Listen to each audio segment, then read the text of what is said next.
अस्सलाम वालेकुम, नमस्ते, सत श्री अकाल। उम्मीद करता हूँ ठीक होंगे, खुश होंगे। मैं हूँ तारिक नियाज़ी, मेरे साथ मौजूद हैं। अस्सलाम वालेकुम, नमस्ते, सत श्री अकाल। मैं हूँ सवेरा खान। तो चलते हैं वीडियो की तरफ, फिर करेंगे बहुत सारी बातें। So let's go.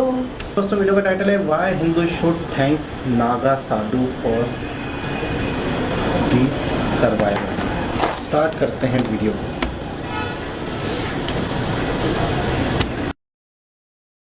क्या आपने कभी किसी मुसलमान को किसी गाजी की खिल्ली उड़ाते देखा है? या कभी आपने किसी क्रिश्चियन को नाइट टेम्पलर का मजाक उड़ाते सुना है? और क्या आपने कभी हिंदुओं को नागा साधुओं का मजाक उड़ाते सुना है? बिल्कुल सुना होगा, क्योंकि सेक्युलरिज्म की तरह ही ये बीमारी भी केवल हिंदुओं में पाई जाती है, जहां वो अपने ही धर्म के वॉरियर्स को डिमीन करते हैं, उनका मजाक उड़ाते हैं। नागा साधुओं के बारे में जब भी हम इनका नाम सुनते हैं तो वही सब हमें ध्यान आता है जो मीडिया ने हमें बताया है, और मीडिया ने हमारे अंदर अक्सर गलत परसेप्शन को ही बनाया है। मीडिया ने हमें बताया कि ये बस नंगे साधु होते हैं जो अपने शरीर पर राख लगाते हैं, बाल खुले रखते हैं, डरावने से दिखते हैं, मांस खाते हैं और अजीबोगरीब प्रैक्टिसेस से जुड़े हुए होते हैं। लेकिन बहुत कम लोग ही जानते हैं कि उन्होंने कई बार हिंदू धर्म की रक्षा की है। हमारा इतिहास है, हमने मुगलों के साथ बड़ा युद्ध किए हैं।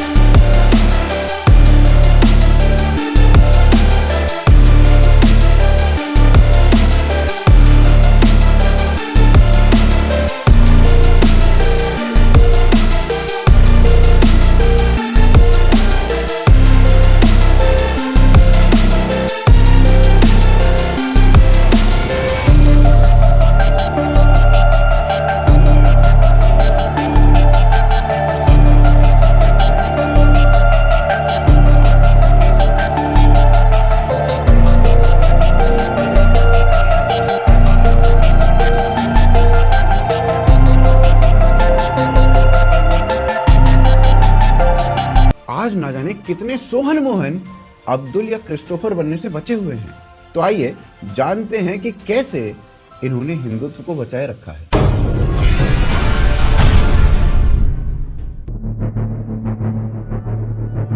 देखिए, ये जानने से पहले कि नागा साधुओं ने कैसे समय समय पर हिंदुओं को बचाए रखा है, उससे पहले हमें ब्रीफ में यह समझना पड़ेगा कि आखिर नागा साधु होते कौन हैं और इनका ओरिजिन क्या है। देखिए, नागा साधु का जो ट्रेडिशन है ना, वो कोई नया नहीं है, बल्कि हजारों साल पुराना है।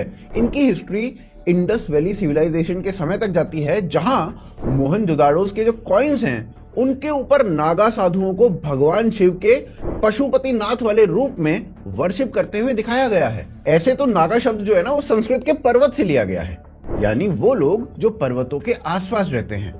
लेकिन नागा साधु का जो लिटरल मीनिंग है वो आता है नेकेड, यानी नग्न योगी। कई लोग ये भी मानते हैं कि नागा का अर्थ जो है वो नाग से निकल के आता है, और इन्हें गार्डियन स्नेक, गार्डियंस भी बोला जाता है, जो भगवान शिव की पूजा करते हैं। इन्हें ना कलयुग में भगवान शिव का जीता जागता अवतार भी माना जाता है कई लोगों के द्वारा। किसी भी नागा साधु की फिलॉसफी ये होती है कि शिव को पाने के लिए शिव बनना पड़ता है, और इसी कारण ये बहुत रेयर योगी होते हैं जो बहुत कठिन योग, बहुत कठिन तप करते हैं। ग्रीक लिटरेरी सोर्स की अगर माने तो अलेक्जेंडर और उसके जो सोल्जर्स थे ना, वो अपने इंडिया के स्टे के दौरान नागा साधुओं से मिलने गए थे। बुद्ध और महावीर भी नागा साधुओं की तपस्या और मातृभूमि और सनातन के प्रति उनकी भक्ति देखकर काफी इंप्रेस हुए थे। ऐसा माना जाता है कि जैन की दिगंबर जो सेक्ट है, इनसे बहुत इंस्पायर्ड है। नागा साधुओं को बेसिकली हिंदूज की मिलिट्री फोर्स माना जाता है, जो सनातन संस्कृति को इन्वेडर्स से बचाने के लिए भी बनी थी। इनका मेन उद्देश्य सनातन धर्म की रक्षा करना था। अब जैसा कि आपको पता है कि 8वीं सेंचुरी के दौरान मल्लेच्छों ने या कहीं इस्लामिक इन्वेडर्स ने भारत में इन्वेजन कर दिया था, और सनातन धर्मियों और हिंदुओं पर उन्होंने लगातार हमले किए थे। तो धर्म का विध्वंस हो रहा था, कई मंदिर लूटे जा रहे थे, तो कई हिंदुओं को जबरदस्ती मुसलमान बना दिया जाता था या फिर उन्हें मार दिया जाता था। और इसी कारणवश 8th सेंचुरी में कलाड़ी केरला में जन्मे आदि शंकराचार्य को यह रियलाइज हुआ कि भाई, हिंदू धर्म को बचाने के लिए हिंदुओं को शास्त्र और शस्त्र दोनों का ज्ञान आवश्यक है, और इसीलिए उन्होंने सनातन धर्म की अपनी एक वॉरियर फोर्स बनाने का निर्णय किया, ताकि सनातन धर्म जो भारत की आइडेंटिटी और बेस है उसको डिफेंड किया जा सके। बस फिर क्या था, इसके बाद आदि शंकराचार्य ने 10वीं सन्यासी ऑर्डर एस्टेब्लिश किया, और इस ऑर्डर के ना दो हिस्से होते हैं।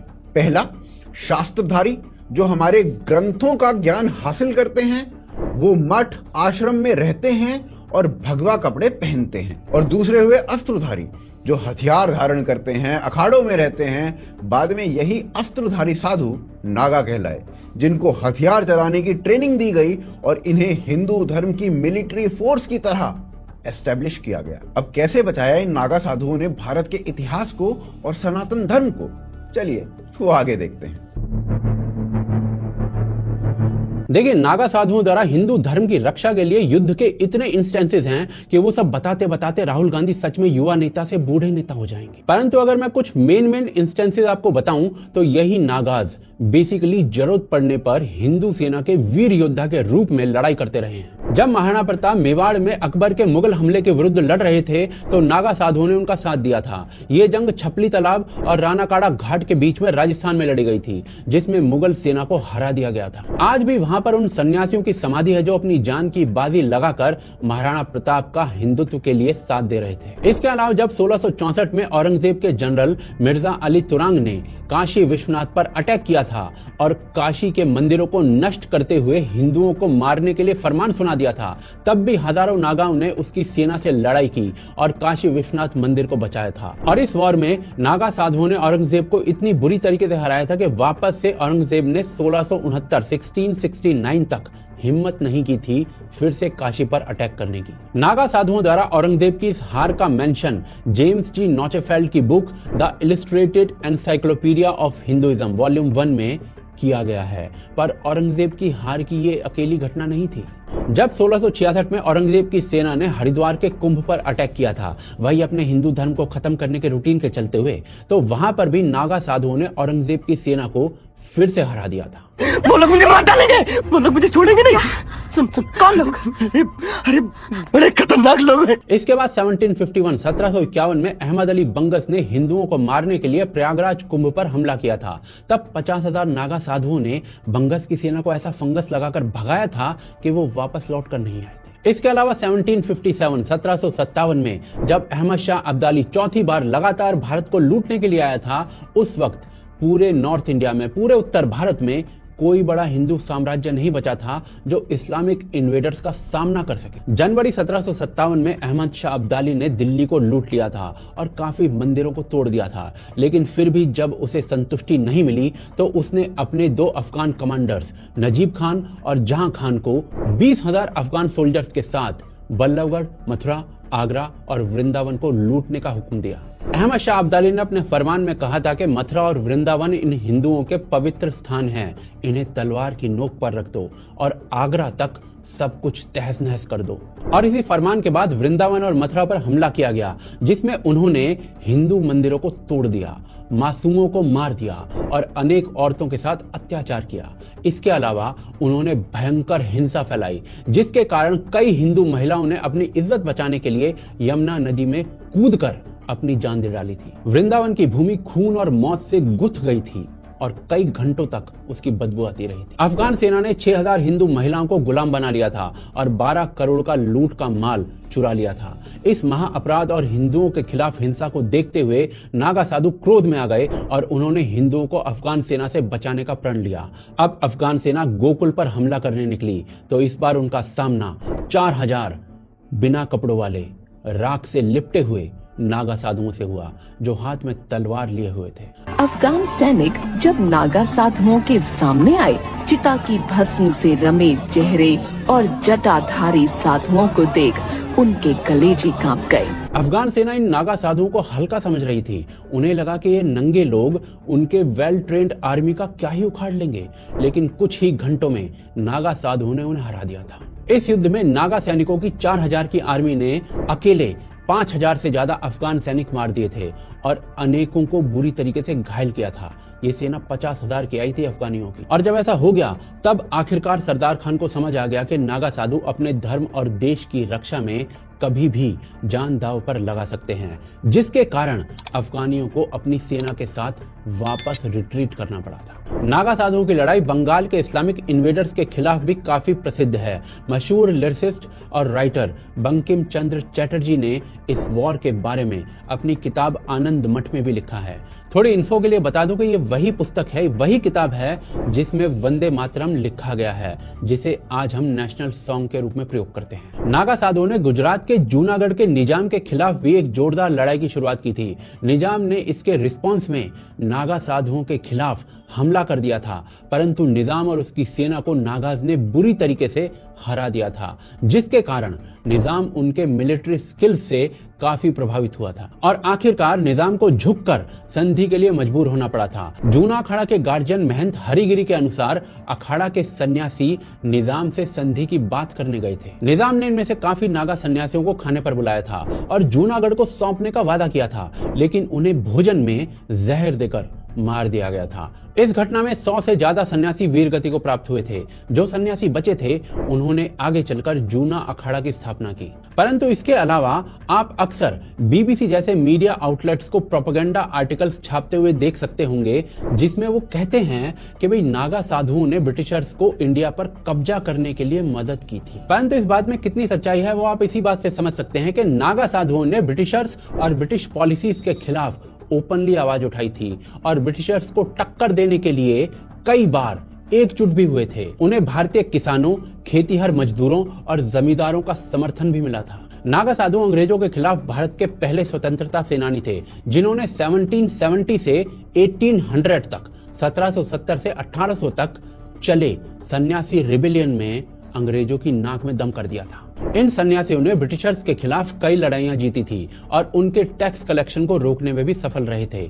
इस संघर्ष के लिए कई गुमनाम सन्यासियों ने अपने प्राण तक दे दिए थे और ब्रिटिश अत्याचार के सामने झुके नहीं। इन्हीं नागा साधुओं ने ना जाने कितने ब्रिटिश ऑफिसर्स और गवर्नर्स को मौत के घाट उतार दिया था और इन्हीं नागा साधुओं ने अंग्रेजों के टैक्स सिस्टम की कमर तोड़ दी थी। इसी कारण से ब्रिटिश गवर्नर हेस्टिंग्स ने 9 मार्च 1773 को जोसियास डू प्री को भेजे गए एक लेटर में बाकायदा ये लिखा था कि ये नागा साधु जो है ना वो ब्रिटिशर्स के लिए खतरा हैं, क्योंकि ये लोग ना कपड़े पहनते हैं, ना उनका कोई गांव या परिवार है, फिर भी ये हिंदुस्तान के सबसे मजबूत योद्धा और सबसे सक्रिय लोग हैं। सन्यासियों ने कैप्टन थॉमस और उनकी पूरी बटालियन को खत्म कर दिया था और अगले सक्सेसर ने मजबूरी में रैंक ज्वाइन की थी, पर वही हाल हुआ था उसका भी। अंग्रेजों ने नागा सन्यासियों से लोहा लेने के लिए 4 और बटालियंस भेजी थी, पर वो भी सन्यासियों को नहीं रोक पाई थी। बंगाल में ये अटैक्स हर साल होते थे, जिससे ब्रिटिश रेवेन्यू का कलेक्शन जो था वो बुरी तरीके से गिर गया था, प्रभावित हुआ था। नागा साधुओं ने भारत की आजादी के लिए भी ना जाने कितने बड़े बड़े योगदान दिए हैं। गांधी जी का असहयोग आंदोलन नागा साधुओं द्वारा गांव-गांव जाकर खड़ा किया गया था, जिसके लिए गांधी जी ने भी नागा साधुओं का ऑफिशियली धन्यवाद किया था। इस्लामिक इन्वेडर्स से लेकर ब्रिटिशर्स तक जब जब किसी ने हिंदुओं को नुकसान पहुंचाने का प्रयास किया है, तब तब नागा साधु धर्म को प्रोटेक्ट करने के लिए आगे आए हैं। आज देखिए, भले ही नागा साधु ज्यादातर हिमालयन केव्स में रहते हैं, पर आज भी ये हर बार कुंभ में इकट्ठे होते हैं, ये मैसेज देने के लिए कि वो आज भी सनातन की रक्षा के लिए तत्पर हैं। इसीलिए आज भी जब 144 साल बाद जब महाकुंभ लगा है, तो उसमें नागा साधु शाही स्नान करने आ रहे हैं और आज भी वो सनातन धर्म और हिंदुओं के लिए खड़े रहते हैं। इनफैक्ट जब नुपुर शर्मा के ऊपर फतवे निकल रहे थे, नारे लगाए जा रहे थे सर तन से जुदा के, तब पातालपुरी मठ के चीफ महंत बालक दास जी ने वीडियो निकाला था, जिसमें उनका कहना था कि अगर इस्लामिस्ट नुपुर शर्मा को नुकसान पहुंचाने की कोशिश करते हैं तो 18 लाख नागा साधु फिर से स्ट्रीट्स पर उतरने के लिए तैयार है। यही नागा साधु बांग्लादेश में हिंदुओं पर हो रहे अत्याचार पर बांग्लादेश में घुसकर मारने की बात तक करते हैं। अखिल भारतीय अखाड़ा परिषद ने केंद्र सरकार से इस मामले में कड़े कदम उठाने की मांग की है और साथ ही ये अल्टीमेटम भी दिया है कि अगर जल्द ही बांग्लादेश में हिंदुओं पर अत्याचार नहीं रुके तो नागा साधुओं की फौज बांग्लादेश कूच करने के लिए मजबूर हो जाएगी। देखिए, तर्क दिया जा सकता है कि एक नागा साधु एक टैंक के सामने क्या कर लेगा, पर इस बात से इनकार नहीं किया जा सकता कि आज यदि हम हिंदू हैं तो इसमें एक बहुत बड़ा योगदान नागा साधुओं का है। परंतु एक नागा साधु बनने का सफर आसान नहीं होता है। कैसे तैयार होता है एक योद्धा नागा साधु, वो आगे देखते हैं। देखिए ये जो कुंभ मेला होता है ना, उसमें बहुत लोग नागा साधु भी बनते हैं। नागा साधु बनने का जो प्रोसेस है ना, वो इतना कठिन, सख्त और दर्दनाक होता है कि एक मटेरियलिस्टिक व्यक्ति के लिए नागा साधु बनना लगभग इम्पॉसिबल है। देखिए ऐसे तो नागा साधु बनने के लिए ना कई नियम होते हैं, चाहे वो ब्रह्मचर्य का पालन करना हो, अपना अंतिम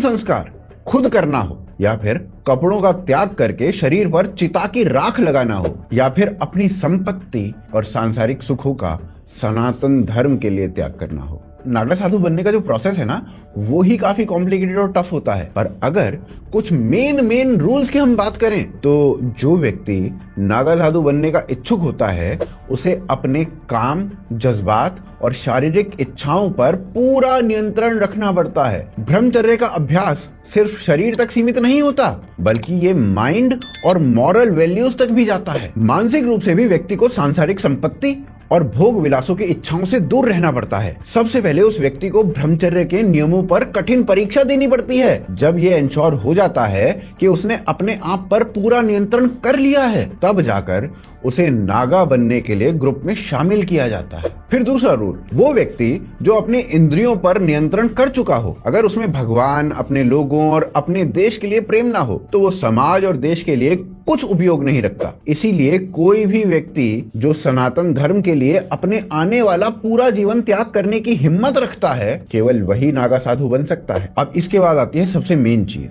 जो नागा ये सब काम कर चुका होता है ना, फिर उन्हें अपने परिवार का, अपने दोस्तों का और फिर अपना खुद का अंतिम संस्कार करना होता है। बेसिकली अपने आप को परिवार और समाज के लिए मृत समझना, ताकि वो मोह माया से मुक्त हो सके।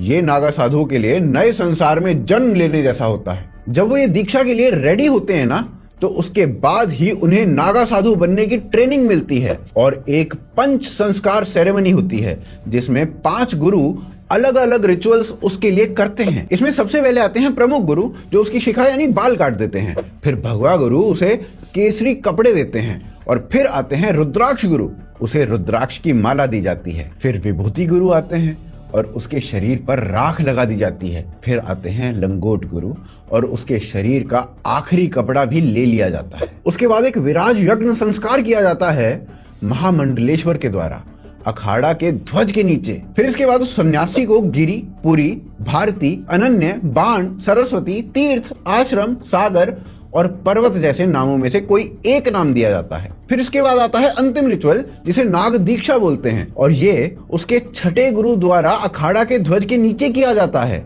उसके बाद उन्हें नागा डिक्लेयर कर दिया जाता है, जिसके बाद कुंभ पर बड़े मिलन के बाद नागा साधु अपने अपने अखाड़े में वापस चले जाते हैं। क्योंकि नागा साधु पूरी तरीके से नग्न रहना पसंद करते हैं और उनकी प्रार्थना भी आम लोगों से अलग होती है, इसीलिए वो एकांत में रहना पसंद करते हैं। तो या तो वो अखाड़ों में रहते हैं या फिर वो हिमालयाज में कहीं कठिन तपस्या कर रहे होते हैं।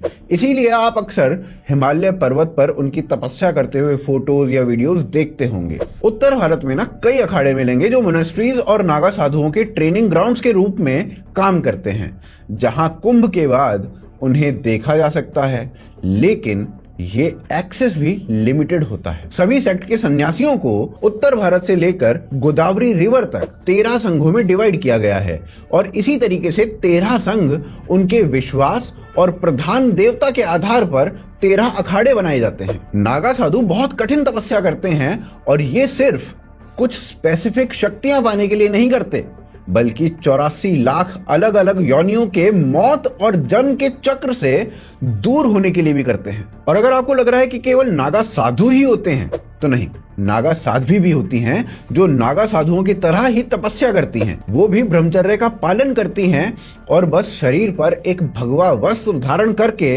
वो नागा साधुओं की तरह ही कठिन तपस्या करती है। इनकी जो तपस्या होती है ना, वो आम ह्यूमन बिहेवियर जैसे ego, lust, sex, greed, desire और पैसे की जो मोहमाया होती है, उस सब से इनको दूर कर देती है। सालों के दौरान अपनी स्पिरिचुअल प्रैक्टिस में तरक्की करते हुए नागाज अपने अखाड़ों में तपस्या करते हैं, महंत बनते हैं। महंत बनने के बाद महामंडलेश्वर और फिर आचार्य महामंडलेश्वर, जो अखाड़े की ना सबसे हाईएस्ट उपाधि होती है। उनकी जो हायरार्की है वो ऐसे ही आगे बढ़ती है, और इसी तरीके से नागा साधुओं का जो संसार है वो चलता है, जिन्होंने कितनी ही बार सनातन धर्म के लिए युद्ध लड़े हैं।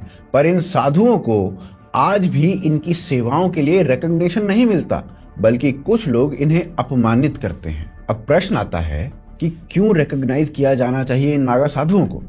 चलिए वो आगे देखते हैं। देखिए, अब तक हमने आपको जो भी बताया उससे आप ये तो समझ गए होंगे कि किस प्रकार से नागा साधुओं ने समय समय पर हिंदू धर्म की रक्षा की है। नागा साधुज डेडिकेशन, ब्रेवरी और डिसिप्लिन का जीता जागता एग्जाम्पल हैं और वो हमारे लिए एक एसेट हैं। हमें थैंकफुल होना चाहिए हमारे इन रक्षकों के लिए, क्योंकि ये एक ऐसा वॉरियर ग्रुप हैं जिन्होंने हमारे पूर्वजों की रक्षा की है। नागा सन्यासी हिंदुओं के लिए एक शक्तिशाली सैनिक हैं जो हिंदू धर्म को बचाने के लिए काम करते रहे हैं, लेकिन कभी भी उन्हें हिंदुओं के द्वारा प्रॉपर रिकॉग्निशन या रिस्पेक्ट नहीं मिली है। इनफैक्ट कुछ गधे इन्हें मॉक करते हैं, और ऐसे गधों की फौज ना अधिकांशतः हिंदुओं में ही होती है। ये वो लोग हैं जो अपने त्योहारों को मॉक करते हैं, जो अपनी भाषा को बोलने में हीन भावना फील करते हैं, जो अपनी हिस्ट्री को झूठा कहते हैं। तो ऐसे में ये मैकॉली की औलाद नागा साधुओं को कैसे छोड़ देंगे? आज हमें इस बात का दुख होना चाहिए कि हमने नागा साधुओं को हिंदू मेजॉरिटी इंडिया के मेन स्ट्रीम हिस्ट्री बुक से पूरी तरीके से अनदेखा और दूर कर दिया है, जिसके लिए नागा साधुओं ने ना जाने कितनी ही बार, कितने ही समय तक बलिदान दिया है। साथ ही आज ये नागा साधुज जो हिंदू धर्म के one of the greatest warrior assets हैं, इस बदलते समय में अपने ट्रेडिशंस और जीवन को बनाए रखने में कठिनाइयां महसूस कर रहे हैं। शहरी विकास, डिसिप्लिन की कमी और रिलीजियस इवेंट्स का कमर्शियलाइजेशन उनके जीवन शैली को बुरी तरीके से प्रभावित कर रहा है। परंतु ऐसी स्थिति में फिर हमें क्या करना चाहिए? ऐसे में स्कूल की किताबों में नागा साधुओं द्वारा किए गए योगदान को, युद्धों को बताया जाना चाहिए। गवर्नमेंट द्वारा ऑफिशियली नागा साधुओं के योगदान को रिकॉग्नाइज किया जाना चाहिए, स्टैंप्स निकाली जानी चाहिए। और जब ऐसा होगा तब किसी वामपंथी की हिम्मत नहीं होगी नागा साधुओं को मॉक करने की, या कोई मॉक करता भी है तो उसका कोई फर्क नहीं पड़ेगा। हमारा ये वीडियो बनाने का मोटिव सिर्फ यही था कि आप इन नागा साधुओं के इतिहास को जानें, उन पर गर्व करें। आई होप हम इस प्रयास में सफल रहे, जिसके बारे में आप हमें कमेंट्स के माध्यम से बता सकते हैं। वीडियो को शेयर अवश्य करें और चैनल को सब्सक्राइब अवश्य करें। साथ ही साथ हमें सपोर्ट कर सकते हैं आप patreon.com और UPI के माध्यम से, जिनका एड्रेस आप स्क्रीन पर देख सकते हैं या फिर डिस्क्रिप्शन और पिन कमेंट में भी आपको वो मिल जाएगा। साथ ही साथ स्क्रीन पर जो ये दूसरा वीडियो दिख रहा है ना, ये भी आप अवश्य देखिए, क्योंकि ये आपको कुंभ के बारे में पूरी जानकारी देगा और किस प्रकार से योगी आदित्यनाथ की सरकार कुंभ से भारत को रिच बना रही है, अमीर बना रही है, ये भी पता चलेगा। आप देख रहे थे आज की ताज़ा खबर। जय हिंद, जय भारत।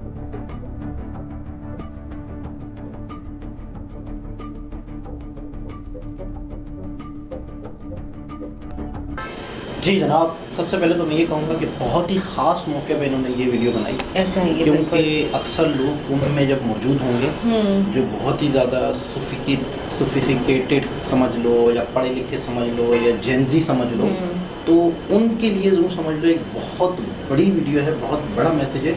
और मैं तो ये कहूँगा कि ये जितने भी लोग इस वीडियो को देख रहे हैं, जितने भी इसके व्यूज़ आ रहे हैं, इतने ही इसके शेयर्स हों, ऐसा ही है, नहीं लोगों को इसको लोगों तक पहुंचना चाहिए। खास तौर पे इंडिया के बाहर भी मुल्कों में सनातन धर्म को देखा जाता है, वो लोग भी आते होंगे, वो लोग भी ये सब जो इनका देखते होंगे, अपमान करेंगे, हाँ। जो इनको अजीब नजरों से देखेंगे या इनको एक तरह से मैं लोग ही, हाँ। बताऊं, मैं बिल्कुल चेंज हो गया हूँ, यानी बिल्कुल इनके पॉइंट ऑफ व्यू से नजरिया चेंज हो गया। ऐसा ये भी आप ही बता रहे थे कि मैंने बहुत सारी वीडियोस देखी हैं, हाँ, तो उसमें क्या कहते हैं, इनको क्या कहते हैं, कुछ भी नहीं है ये इनके बारे में कहा जाता है कि ये एक होते हैं गुरु, अच्छा ये है नागा साधु, हाँ। तो अलग अलग तरह का मामला है। तो इनके बारे में मतलब गुरु जी या कुछ ऐसे अघोरी एक अलग है, अलग वर्ड है, शायद यही नागा साधु हैं।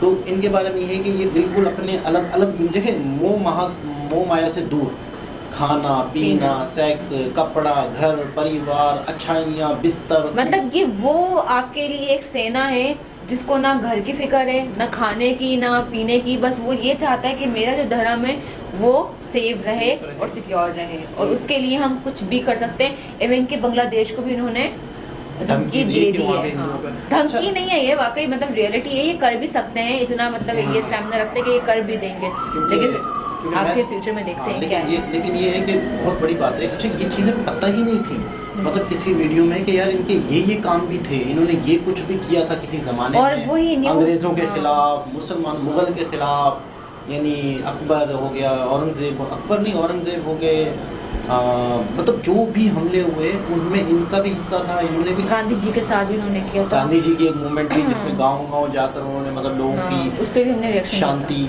बनाए रखने की कोशिश की थी, तो उस पर भी इनका साथ था। तो कहीं पर भी इनका जिक्र नहीं आता, यानी कि इस वीडियो डेडिकेटेड इन्हीं के लिए थी, लेकिन इस चीज़ को बहुत ही ज़्यादा प्रमोट होना चाहिए।